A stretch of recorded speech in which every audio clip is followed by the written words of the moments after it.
नमस्कार, good evening. Money गुरु में आपका स्वागत है। आज के कार्यक्रम में हम बातचीत करेंगे सेविंग्स के इंपॉर्टेंस और इन्वेस्टमेंट्स के तमाम ऑप्शंस पर। आपके जिस तरह से जो प्रश्न आए हैं हम उनको शामिल करते हुए आपके जिस तरह से जो पोर्टफोलियो है उसमें आपको हम रिव्यू करते हुए आगे सलाह देंगे आप किस तरह से बढ़ें। कार्यक्रम में पार्टिसिपेट करेंगे हमारे साथ मुंबई स्टूडियो में इस वक्त मौजूद हैं हमारे साथ अभिनव अंगरीश जो कि फाउंडर हैं investonline.in के। अभिनव से हम संपर्क साधेंगे कुछ ही देर में और साथ ही हम आपको बता दें आज कार्यक्रम में क्या खास रहने वाला है। आइए उस पर एक निगाह डालते हैं जिस तरह से जो प्रश्न आए हैं जिनको आज हम शामिल करने वाले हैं। तो आज के कार्यक्रम में हम पीपीएफ से संबंधित निवेश क्वेरी है। एक इंडिविजुअल हैं, यंग है, इनफैक्ट वो देखना चाह रहे हैं, ये विकल्प है उनके जहन में और भी कुछ हैं तो हम बताएंगे किस तरह से वो आगे बढ़ें, उनके हम उसमें हेल्प करने की कोशिश करेंगे। साथ ही सीनियर सिटीजन्स के लिए जो निवेश के विकल्प हैं उसमें किस तरह से आप आगे बढ़ें। साथ ही SBI PSU फंड इसका भी जायजा लेंगे हम। और अभिनव हमारे साथ रहेंगे आज के कार्यक्रम में। आपको ये भी बता दें जहन में अगर आपके प्रश्न हैं तो आप अपने प्रश्न हम तक भेजने के लिए मोबाइल के मैसेज बॉक्स में आप टाइप करें सेव, स्पेस देने के बाद अपना प्रश्न, अपना नाम और जहां से पूछ रहे हैं हमें डिटेल्स 57575 पर SMS कर दें। तो इस तरह से आप कार्यक्रम में पार्टिसिपेट कर सकते हैं। तो आइए सवाल जवाब के सिलसिले को हम शुरू करते हैं। आइए अब अगला प्रश्न हम लेते हैं। अभिनव से संपर्क भी स्थापित करने की कोशिश करेंगे। आज के हमारे साथ मेहमान रहेंगे अभिनव। समहाउ अभी उनसे हम कॉन्टैक्ट पूरा इस्टेब्लिश नहीं कर पा रहे हैं, जल्दी वो हमारे साथ होंगे। दिल्ली से अगला प्रश्न पूछने के लिए हमारे साथ प्रकाश आहूजा आप रहेंगे, नेक्स्ट व्यूअर। प्रकाश साहब आपका स्वागत है, बताइए आप सवाल बताइए प्लीज साहब। लग रहा है इनसे संपर्क टूट गया है। एनीवेज हम प्रश्न जरूर लेते हैं जो स्क्रीन पर है SMS के जरिए। इन्होंने मेंशन किया है 20,000 पर मंथ इनको पेंशन मिलती है, ओके, रिटायर्ड जिस तरह से कैटेगरी में है, और 30 लाख की जमा पूंजी में से ये 15 लाख ऑलरेडी इन्वेस्ट कर चुके हैं फिक्स डिपॉजिट्स में। अब इन्होंने 2 गोल्स बताए हैं, डॉटर्स की मैरिज है और साथ ही घर भी खरीदना चाहते हैं इस उम्र में। अब ये कैसे पोर्टफोलियो बनाएं? अभिनव आप किस तरह से इनको सलाह देना चाहेंगे? ये अब हम देख रहे हैं जिस कैटेगरी में है ये रिटायर्ड हैं, ऑब्वियसली अब इस उम्र में रिस्क तो नहीं लिया सकता है और उन्हें हमने देखा है कि FDs में मानी भी पाकी है। लेकिन दूसरा जिस तरह से बता रहे हैं 15 लाख और इन्वेस्ट करने का सोच रहे हैं, आप कैसे देखते हैं? क्योंकि अगर ये जोखिम इस उम्र में लें तो वो काफ़ी रिस्की इनके लिए रह सकता है अगर कुछ भी उस प्रकार से दूसरे विकल्प देखें, क्योंकि आगे फिर डॉटर्स की मैरिज भी इनको करनी है और ये घर की भी बात कर रहे हैं तो बड़े गोल्स हैं इनके समक्ष और इस उम्र में विकल्प सीमित हो जाते हैं। आप लिमिटेड ऑप्शंस में इस उम्र में कैसे बताएंगे आगे बढ़े, कीपिंग इन माइंड कि वो विकल्प सेफ रहें? राइट सौरभ, मैं प्राइमरीली रिकमेंड करूंगा कि ये सीनियर सिटीजन स्कीम की तरफ देखें जो गवर्नमेंट का एक प्लान लॉन्च हुआ गया है कुछ साल पहले। बिकॉज प्राइमरी रिटायर्ड लोगों के लिए capital safety is very essential and equity या ऐसे कोई भी मार्केट रिलेटेड प्रोडक्ट्स जो आपका आपका इन्वेस्टमेंट थोड़ा वॉलेटाइल कर सकते हैं वो कम्प्लीटली अवॉइड ही करना चाहिए।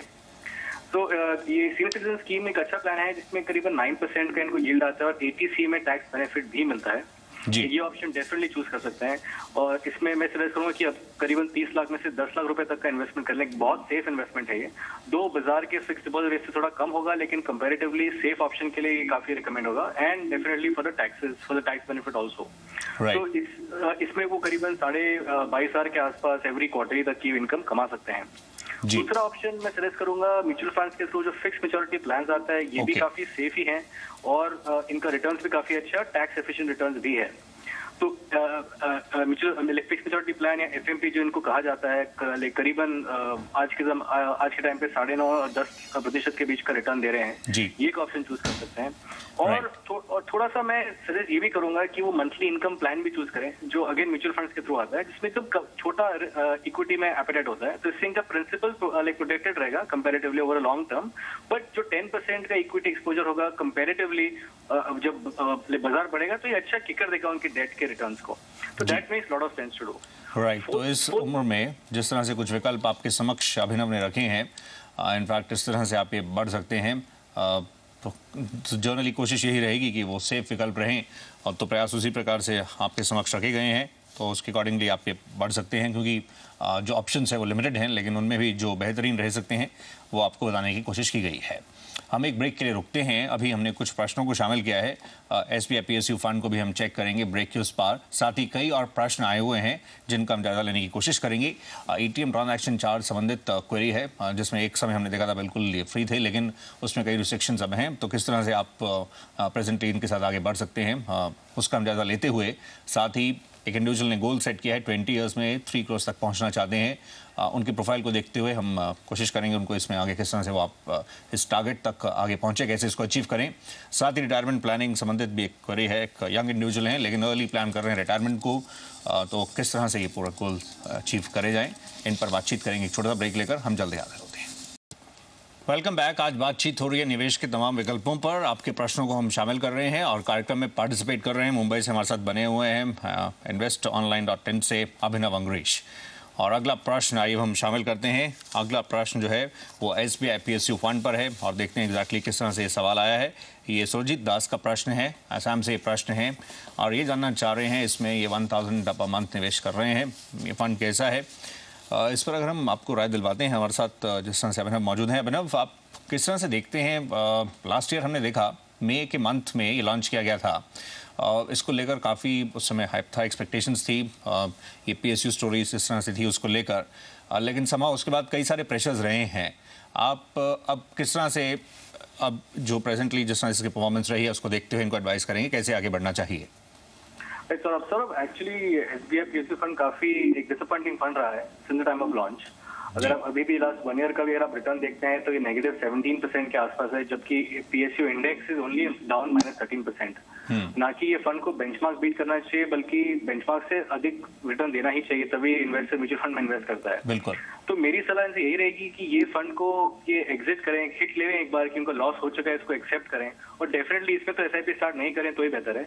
वो जो भी अमाउंट इनको मिलता है कॉर्पस, उसको निकाल के HDFC टॉप 200 या HDFC प्रूडेंट फंड में इन्वेस्ट करें। दोनों फंड्स ने करीबन 13% का एनुअलाइज रिटर्न दिया है। फंड्स अच्छे हैं, लाइक कंसिस्टेंट लाइक परफॉर्मेंस है फंड्स की पिछले 12-13 सालों से और हमेशा ही बेंचमार्क को लाइक बीट किया है। तो there is no reason to stay invested in SBI PSU fund. मेरे हिसाब से दास साहब सोच रहे हैं कि वो एवरेज करते रहेंगे हर महीने, तो जब फंड परफॉर्मेंस ही नहीं तो एवरेज करने का लॉजिक नहीं बनता है। राइट। समहाउ अभिनव, आप मानते हैं कि अपने आप में PSUs को लेकर जो डाइवेस्टमेंट वगैरह की जो स्टोरीज थी और अपने आप में कई सारे PSUs की कई क्षेत्रों में मोनोपोलीज हैं, एक थी स्टोरी लेकिन वो समहाउ क्लिक नहीं हो पाई है और प्रेशर्स के बीच अब आप कह रहे हैं दूसरे विकल्पों को देखा जाए? सी सौरभ, बेसिकली तो ये एक न्यूज ड्रिवन एक सेक्टर बन चुका है कि जब गवर्नमेंट PSU में कुछ डाइवेस्टमेंट न्यूज आएगी तब ये स्टॉक्स अच्छे चलते हैं और ये सेक्टर अच्छा परफॉर्म करता है। अगर इसमें कुछ नेगेटिव न्यूज आती है तो इस सेक्टर को बड़ा PSU एक कॉन्सेप्ट को बड़ा बुरी तरह द मार्केट पनिश करता है। तो why be in such a news driven kind of an investment? That doesn't make sense. Okay, तो इस तरह से आप दूसरे विकल्प देख सकते हैं, वो स्क्रीन पर भी हैं। आइए अब हम अगला प्रश्न शामिल करते हैं। अगला सवाल जो हम ले रहे हैं, आइए हम उसको इंक्लूड करते हैं। हमारे साथ दीपक साहब इस समय लाइन पर हैं। दीपक कुमार जी, दीपक जी स्वागत है आपका। आप बताइए सवाल प्लीज। दीपक जी से लग रहा है अभी संपर्क स्थापित नहीं हो पा रहा है। सुमन मुखर्जी से आइए हम संपर्क स्थापित करने की कोशिश करते हैं। आप लाइन पर हैं तो प्लीज बताइए, आप सवाल बताएं। सुमन जी, लग रहा है इनसे भी समहाउ कुछ टेक्निकल प्रॉब्लम हो रही है, कांटेक्ट नहीं हो पा रहा है, बट हम SMS के जरिए ये प्रश्न स्क्रीन पर लेते हैं जो इन्होंने भेजा है। ये प्रश्न स्क्रीन पर है। 20 साल बाद इन्होंने मेंशन किया है ये 3 करोड़ तक पहुंचना चाहते हैं, कहाँ कितना निवेश करें? अब एग्जैक्टली अगर हम इनसे बात कर पाते तो वो और बेहतर रहता। उसमें किस तरह से बढ़ें? एज जिस तरह से आप देख रहे हैं 36 इन्होंने मेंशन की है और इन्होंने कुछ इन्वेस्टमेंट्स भी बताई हैं जो इनकी ऑलरेडी रनिंग है। ये स्क्रीन पर आप देख पा रहे हैं इनकी जो इन्वेस्टमेंट्स हैं और इसमें अभिनव डिटेल्स जैसे आपके पास भी रहे होंगे इनके सुमन का जो पोर्टफोलियो है, आप जब इसको एनालाइज आपने किया, किस तरह से आप इसमें चेंजेस सजेस्ट करेंगे? आप इसको देखकर किस तरह से रिव्यू करते हैं? सर देखिए, काफी एक मिक्स पोर्टफोलियो है इनका जी। इसमें जैसे HDFC टॉप 200 फंड है और ICICI प्रो डायनामिक प्लान है, दोनों काफी अच्छे फंड हैं। इनको मैं रखने की कंसिस्टेंटली रिक्वेस्ट करूंगा। हालांकि Reliance diversified power sector fund को मैं सजेस्ट करूंगा कि बड़ा स्लो परफॉर्मिंग और एक अंडर परफॉर्मिंग फंड है, तो इसको एग्जिट कर ले और फिर काफी वॉलेटाइल भी है बिकॉज एक थीमेटिक फंड है जी। इन दोनों से तो इस फंड से एग्जिट करें और अपना फोकस टॉप 200 और ICICI प्रो डायनामिक की तरफ ही कंटिन्यू रखें और दोनों में ग्रोथ ऑप्शन ही चूज करें जो बेटर ऑप्शन है चूज करने के लिए। अभी जो उनका गोल है 3 करोड़ का 20 साल में जो इनको अचीव करना है, अब मैं अगर रिज्यूम करूं कि 12% का बाजार रिटर्न देगा तो उनको करीबन close to about 30,000 rupees every month invest करना पड़ेगा जी। बट अगर यही इन्वेस्टमेंट अगर उनको 15% तक का रिटर्न देता है एनुअलाइज तो 20 साल में भी कर सकते हैं, but that is a high risk. We always recommend कि आप फ्यूचर प्लानिंग कर रहे हैं तो 12% के आसपास ही चले जी। और बहुत ही स्कीम जैसे टॉप 200 से ये प्राइमरीली एक लार्ज कैप फंड है और सिर्फ लार्ज कैप से इन्वेस्ट करता है, जो बीएससी टॉप 200 जो बीएससी 200 से इसका बेंचमार्क किया गया है। और ऐसे प्रो डायनेमिक प्लान है, वो जनरली इसका कंसेप्ट ये है कि इन हायर मार्केट्स वो ये कैश में रहते हैं, लोअर मार्केट्स में जनरली बाय करते हैं। तो कॉन्सेप्ट अच्छे हैं, इन तो कॉन्सेप्ट में रहे, बट डेफिनेटली डाइवर्सिफाइड पावर से इनको एग्जिट करके कॉर्पोरेट में शिफ्ट कर देना चाहिए। राइट, तो इस तरह से आप इसमें कुछ चेंजेस कर सकते हैं। अराउंड अबाउट 12% के आप एक्सपेक्टेशंस लेकर चलें, इस तरह से आप रिटर्न्स एक्सपेक्ट करें, तो ये चेंजेस करते हुए आप गोल तक आगे बढ़िए। आप इस तरह से आगे बढ़ सकते हैं। बाकी डिटेल स्क्रीन पर आप चेक कर सकते हैं। All the best Suman ji. एक और ब्रेक के लिए रुक रहे हैं। जहन में अगर आपके प्रश्न हैं, अगर आप भी पार्टिसिपेट करना चाहते हैं तो आप अपने प्रश्न हम तक भेज सकते हैं। पार्टिसिपेट करने के लिए मोबाइल के मैसेज बॉक्स में टाइप करें सेव, स्पेस देने के बाद अपना जो भी प्रश्न है उसको आप मेंशन करते हुए डिटेल में मेंशन कीजिएगा। अपने नाम और जहाँ से आप ये पूछ रहे हैं सभी डिटेल्स के साथ हमें SMS कर दीजिए। हम आपके प्रश्नों को कार्यक्रम में शामिल करने की कोशिश करेंगे। एक और ब्रेक लेकर हम जल्दी। Welcome back. ये लास्ट सेगमेंट है, कुछ और प्रश्नों को आए हम शामिल करते हैं। अगला सवाल पीयूष मिश्रा जी का है। देखते हैं इन्होंने क्या प्रश्न भेजा है। इनकी एग्जैक्टली क्वेरी है, एज 36 है, मासिक आय 50,000 है एंड रिटायरमेंट प्लानिंग ये कर रहे हैं एंड 40,000 ये चाह रहे हैं पेंशन इनको मिले। अर्ली जिस तरह से ये प्लान कर रहे हैं और उसका एडवांटेज तो इनको ज़रूर मिलेगा। ये पूछ रहे हैं कहाँ किस तरह से निवेश करते हुए आगे बढ़ें। अब इनके समक्ष कई सारे विकल्प रहेंगे जिसके साथ ये आगे बढ़ सकते हैं और जिस इन्होंने मेंशन किया है ये रिटायरमेंट प्लानिंग के लिए आगे बढ़ रहे हैं। इसमें अभिनव आप किस तरह से इनको बताएंगे इस एज में थोड़ा कुछ मिक्स ऐसा हो जाए कि बेटर रिटर्न्स के लिए भी कुछ रिस्क लें, कुछ थोड़ा सेफ प्ले डिसेंट प्ले करें, पोर्टफोलियो किस तरह से बिल्डअप करें, क्योंकि इनके पास अभी काफ़ी लंबा समय है। तो एक प्रॉपर प्लानिंग होगी तो अच्छा इनको उसका एडवांटेज भी मिलेगा।